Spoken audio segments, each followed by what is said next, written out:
नमस्कार, स्वागत करती हूँ आप सभी का। आप है इस वक्त हमारे साथ जीटी न्यूज झारखंड। रूबरू होते हैं इस बुलेटिन की खास खबरों से।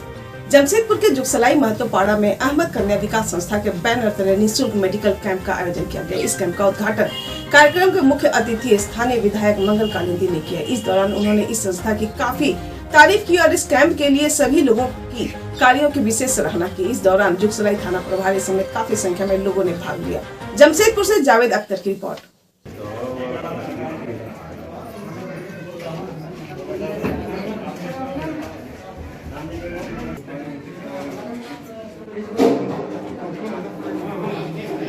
डॉक्टर एस अहमद, हमारा नाम हुआ डॉक्टर एस अहमद। ये अहमद कन्या विकास संस्था के अध्यक्ष हैं, है ना।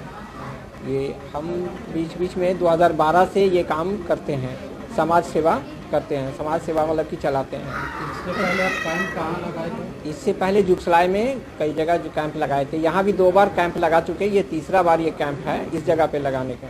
कहाँ लगा रहे थे? आगे मतलब कि 30 तारीख को अभी धरतीडी हरिजन बस्ती में हम लगाने वाले हैं। उसमें भी हमारा जो है से eye checkup, blood checkup, heart checkup, ये सब लगाने का प्रोग्राम है। कितना मरीज अभी हो चुका है? अब तक तो 180 मतलब कि पेशेंट की मतलब की जांच हो चुकी है। तो ये सेवा तो बिल्कुल फ्री है, हाँ, ये सेवा फ्री सेवा मतलब है। इसमें कोई किसी को मतलब कि कोई चार्ज देना नहीं है।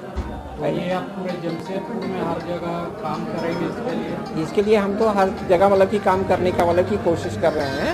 इसमें आप लोगों का सहयोग है, अगर आप लोगों का सहयोग रहा तो पूरे जमशेदपुर में इस तरह का मतलब कि कार्यक्रम करते रहेंगे। आज जुगसलाई इस्लाम नगर महतो पाड़ा आपका अहमद कन्या विकास संस्था द्वारा जो है मेडिकल कैंप लगाया गया है। और संस्था नाम का होता है लेकिन काम बहुत ज़्यादा होता है। जो भी संस्थाएं बना के चलती हैं उन लोगों को मालूम है कि लोग खून पसीना एक करके लोगों का सेवा करते हैं। और मैं इस संस्था के सभी मेंबर्स को, सदस्यों को तहे दिल से धन्यवाद देना चाहता हूं कि इन सभी संस्था के लोगों ने आज हमें लगता है कि 8-9 साल से लोग जनहित में जनता का सेवा कर रहे हैं, मेडिकल के माध्यम से लोगों के सेवा का काम कर रहे हैं। इसके लिए मैं इस क्षेत्र का विधायक हूं। निश्चित रूप से इन लोगों का साथ मैं हमेशा हूं, क्योंकि जो लोगों का सेवा करता है वही उनकी मानता होती है। और सेवा बहुत ही महत्वपूर्ण चीज़ है। हर व्यक्ति को लोगों का सेवा करना चाहिए और इस क्षेत्र में जो भी संस्था है आगे बढ़कर काम करे, जनहित में काम करे। मंगल कालिंदी लोगों के साथ। जमशेदपुर में जमीन कब्जा कर अवैध तरीके से खरीद बिक्री का मामला तूल पकड़ता जा रहा है। वहीं इस मामले में सरकारी अधिकारी चैन की बांसुरी बजा रहे हैं। कई बार इस संबंध में शिकायत भी की गई, परंतु प्रशासन की मिली भगत से कोई कार्रवाई नहीं होती है। कपाली क्षेत्र में एक युवक के द्वारा किसी भी जमीन को अपना बताकर अवैध रूप से उक्त जमीन को बिक्री किए जाने का मामला अब और भी अधिक गहराने लगा है। इस मामले को लेकर झामुमो नेता बाबर खान ने चेतावनी दी कि अगर यही रवैया रहा तो उन्हें जेल के चक्कर काटने पड़ेंगे। जमशेदपुर से रिपोर्ट अफरोज मलिक की। एकमात्र उद्देश्य है कि ये हमारे पीछे में जो जमीन है उस जमीन के प्रति कोई एक दावेदारी अपना प्रस्तुत कर रहा है। कल एक स्थानीय चैनल पर एक न्यूज़ चल रहा था, विक्रम नामक कोई पीड़ित लड़का है जो अपनी ज़मीन के प्रति बयान दे रहा था। मैं आपके चैनल के माध्यम से इस ज़मीन के प्रति अवगत कराना चाहूँगा कि विक्रम जो लड़का है जो अपने पुरखों का ज़मीन बताता है, ये ज़मीन है कहाँ। डोबों में कहीं काम होता है तो वहाँ पहुंचकर वो बताता है कि ये ज़मीन हमारी है। तमुलिया में कहीं काम होता है तो बताता हमारी ये ज़मीन है। हकीकत में उसकी ज़मीन है कहाँ, पहले ये तो जिला प्रशासन चिन्हित करे। मैं अंचल अधिकारी चांडिल सरायकेला खारसावां के उपायुक्त महोदय से भी अनुरोध करेंगे कि उसकी ज़मीन को चिन्हित कर उसकी ज़मीन के सीमांकन करवाएं। आप जिस जमीन को निशाना बना करके किसी व्यक्ति विशेष को बदनाम करने का प्रयास कर रहे हैं तो निश्चित रूप से हम मानहानि का केस करेंगे, क्योंकि अगर आप पहले पक्ष की बात को सुने तो द्वितीय पक्ष के भी लोगों की बात को सुननी होगी, तब ना सच्चाई सामने आएगा। ये रजिस्टर्ड प्लॉट है और रजिस्ट्री प्लॉट में यदि इस तरह की दावेदारी आकर के करिएगा, पहले आप आए कि 10 लाख दीजिए, सच्चाई ये होनी चाहिए कि यदि उसकी ज़मीन है तो जिला प्रशासन उसको दिलवाए। पर भी अगर आता है जांच में कि ये ज़मीन उसकी है तो हम आपके सामने ये ज़मीन उसको हैंड ओवर कर देंगे।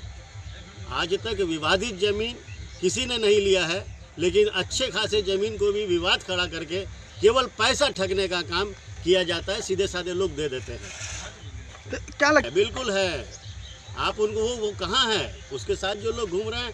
कल तो एक न्यूज़ 11 जो चैनल है उसमें भी वो लड़का साथ में उसके घूम रहा है विक्रम के, जो यही काम करता है। तो ये सारे चीज़ पर रोक लगनी चाहिए और खामोखा जिला प्रशासन को दिग्भ्रमित नहीं किया जाए। हम तो यही बोलेंगे, हमारा कॉन्टैक्ट नंबर है, सार्वजनिक है, अगर आपको दिक्कत है तो आप हमसे कांटेक्ट कीजिए ना, आप हमसे कांटेक्ट कीजिए। हम तो खुले हम बोल रहे हैं कि जिसरो सीमांकन में अंचल अधिकारी कार्यालय के आदेश पर जिसरो जमीन का सीमांकन हो गया और ये स्पष्ट हो गया कि ये जमीन विक्रम सिंह की है, हम वो देने को तैयार हैं। विक्रम सिंह अब घट रहा, कभी पैसा मांग ले रहा है 5 लाख 10 लाख, इसके बाद हम यही है कि इसमें तो हम जिला प्रशासन से बोलेंगे कि सबसे पहले विक्रम सिंह का जमीन है कि नहीं ये क्लियर हो।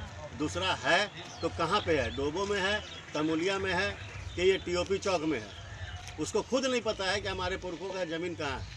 अपनी आयु 19 साल या 20 साल बताता है, दादा को मर के बोला 100 साल हो गया है और कोई नहीं है मेरा, तो उसका ज़मीन को चिन्हित करके कौन बता रहा है कि यही ज़मीन आपका है, ये अंतरी करता है। तो निश्चित रूप से वो गुंडागर्दी का हम लोग उस पर जो है कानूनी कार्रवाई करने की हम लोग मांग करेंगे। प्रशासन उसको देखना होगा ना, प्रशासन क्यों नहीं जाँच कर रही है, प्रशासन की खामोशी क्या है, उसको पकड़े, उसका आवेदन तो सिर्फ उस पर कानूनी कार्रवाई के लिए आवेदन देंगे, यही ना है। हम कानून को तो हाथ में नहीं लेंगे ना, हम तो कानून का सहारा लेंगे और कानून का सहारा लेकर के जो लोग गलत तरीके से दावेदारी दे रहे हैं उनका मकसद है कि गुंडा टैक्स लेना, और गुंडा टैक्स अगर कोई मांगेगा तो हम उसको कार्रवाई की मांग करेंगे। 11 में मेरा नाम आया था और CO साहब का नाम आया था कि इस तरह का घटना है।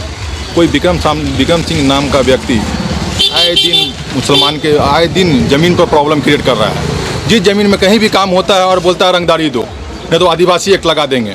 आदिवासी एक्ट किसी भी ज़मीन को पाली क्षेत्र में काम होता है। ये ज़मीन मेरा पूर्वजों का है, जिसमें वो पहले CO साहब लिखे हैं, उसके बाद कि रोका जाए काम, हमने उसको जाँच क्लियरेंस करवाया। SDO साहब लिखे हैं, DC साहब लिखे हैं। ये ज़मीन मेरा पूर्वजों 1969 में लिए हैं। उसके बाद भी कल न्यूज़ 11 के थ्रू विक्रम सिंह नाम के व्यक्ति हम पर गलत आरोप लगाते जा रहे हैं और भू माफिया के थ्रू मिले हुए हैं। भू माफिया के थ्रू हर ज़मीन पे वो जाते हैं और बोलते हैं कि 5 लाख दो, 10 लाख दो, 12 लाख रुपया दो। आखिर ये विक्रम सिंह कौन है जो न्यूज़ 11 के माध्यम से बोला गया था? उनको इंसाफ चाहिए। पहले न्यूज़ 11 वाले ये तो पहले क्लियर कर ले कि ये विक्रम सिंह कौन है, इनका ज़मीन से क्या संबंध है। रंगदारी वसूले जा रहा है आदिवासी एक्ट के तहत, आदिवासी को आगे करके रंगदारी वसूला जा रहा है। ये क्या चाहते हैं? हम चाहते हैं कि कल जो न्यूज़ चैनल में चला है उनको इंसाफ मिले। हमको मेरे छवि पर दागी लग रहा है, छवि मेरा खराब हो रहा है। CO साहब के बारे में बोले, उनका क्या है? विक्रम सिंह के लिए मेरे CO साहब ने हमको काम रोका, हमको उनसे क्लियरेंस लिए। SDO साहब ने काम रोका, उनसे क्लियरेंस लिए। थाना प्रभारी ने काम रोका, टोटल क्लियरेंस लिए हमने। मेरा पूर्वजों का ज़मीन है, रजिस्ट्री मोटेशन ज़मीन है, खतियान होल्डर ज़मीन है, मतों से हम लोग ने खरीदे हैं। 1969 में मेरा पूर्वज ज़मीन लिया है। पूरे क्षेत्र में वो ऐसे ही काम करते हैं, पूरे क्षेत्र में वो खड़ा होकर जिसको प्रॉब्लम करते रहता है, बोलता रंगदारी दो न तो आदिवासी एक्ट लगा देंगे। उनका कोई गलती नहीं, उसके पीछे जो षड्यंत्र रचा जा रहा है भू माफिया का, उसका प्रॉब्लम है। उसको आगे करता आदिवासी के एक्ट के डर से लोग घर बनाने वाले लोग कुछ ना कुछ उनको देते जा रहे हैं। हमको पिछले 2 साल से तंग किया जा रहा है बार बार। कभी DC साहब के यहाँ से लेटर आ जा रहा है, कभी CO साहब के यहाँ से आ जा रहा है, कभी SDO साहब के यहाँ से आ जा रहा है। टोटल को हमने क्लियरेंस लेने के बाद कल न्यूज़ 11 के माध्यम से खाली हम पर फिर बोल लग जा रहा है कि इस तरह का आदमी है। आगे मेरा किससे क्या संकट है? प्रशासन से क्या चाहते हैं? हम प्रशासन से चाहते कि इंसाफ मिले और ये विक्रम सिंह नाम का व्यक्ति कौन है उस पर जांच किया जाए और उस पर कानूनी कार्रवाई किया जाए। पूरा नाम बता दीजिए। मोहम्मद सवान उर्फ चिंटू। जमशेदपुर RIT थाना अंतर्गत MIG कॉलोनी में भाजपा के बैनर तले मिलन समारोह कार्यक्रम आयोजित की गई। मौके पर केंद्रीय आदिवासी मंत्री अर्जुन मुंडा बिहार के कृषि मंत्री अमरेंद्र प्रताप सिंह समेत काफी संख्या में लोग उपस्थित थे। GTN से मुकेश श्रीवास्तव की रिपोर्ट।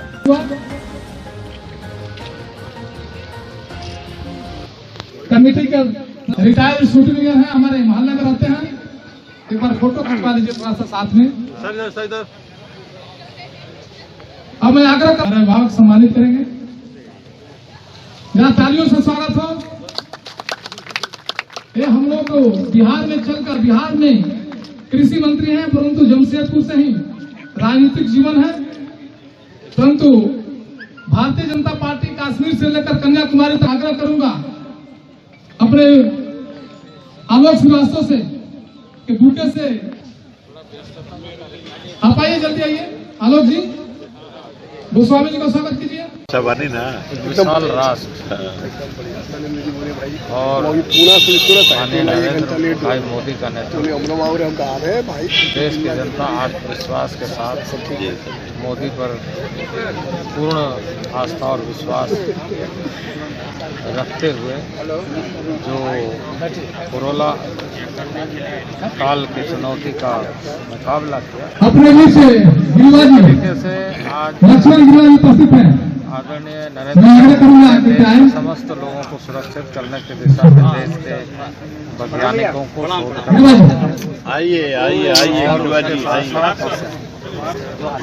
दुनिया में क्या व्यवस्था होती है, उससे भारत को कैसे लाभ मिल सकता है, इसकी चिंता की और वैक्सीनेशन का कार्य प्रारंभ हो रहा है। हम समझते हैं कि लाभ मिलेगा और देश में इस कोरोना से लड़ने के लिए जो लोगों का आत्मविश्वास है वो और अधिक बढ़ेगा और लोग धीरे धीरे कोरोना से बाहर निकल भगवान नए तरीके से पुनः अपने कार्यों में हाथ बढ़ाएंगे और भारत के विकास में प्रमुख भूमिका भारत की जनता का सुनिश्चित है। के बीच हम अपने सार्वजनिक जीवन के प्रारंभिक दिनों से जिनके बीच रहा, जिनसे सीखा, जिनसे शक्ति प्रदान किया, जिनसे मन को दृढ़ता मिली, वैचारिक आधार मेरा पुष्ट हुआ, दृढ़ हुआ, उनके बीच आने पर तो प्रसन्नता होगी और वही प्रसन्नता हो रही है।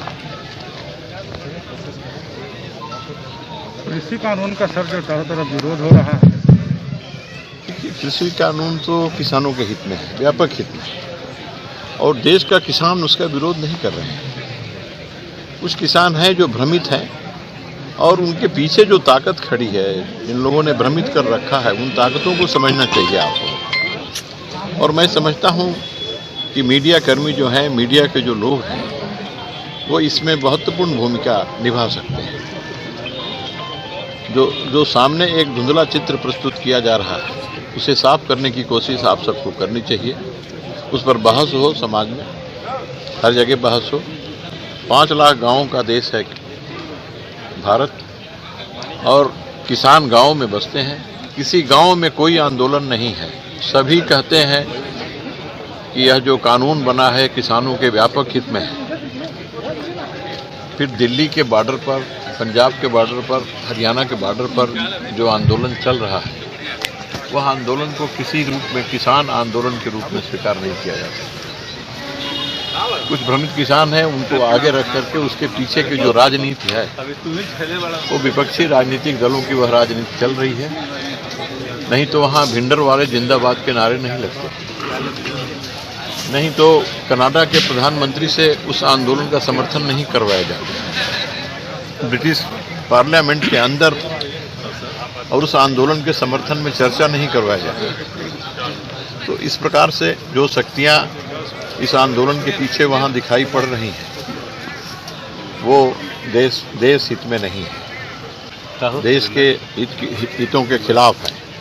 इसलिए मैं मानता हूँ कि कुछ किसानों को भ्रमित करके उनके आड़ में वो अपना राजनीतिक उल्लू सीधा करने का काम कर रहे हैं।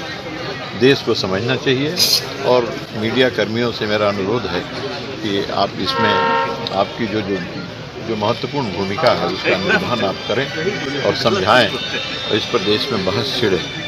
बिहार में आप कृषि मंत्री हैं सर, बिहार के किसान इस मुद्दे से क्या खुद को अलग रखे हैं या कैसे आप उन लोगों को समझा पा रहे हैं? आप समाचार पत्र पढ़ते हैं, समाचार पत्रों में आप खबर भेजते हैं, आप देश दुनिया का खबर भी जानते हैं। बिहार में एक दिन भी कहीं कोई किसान आंदोलन नहीं हुआ।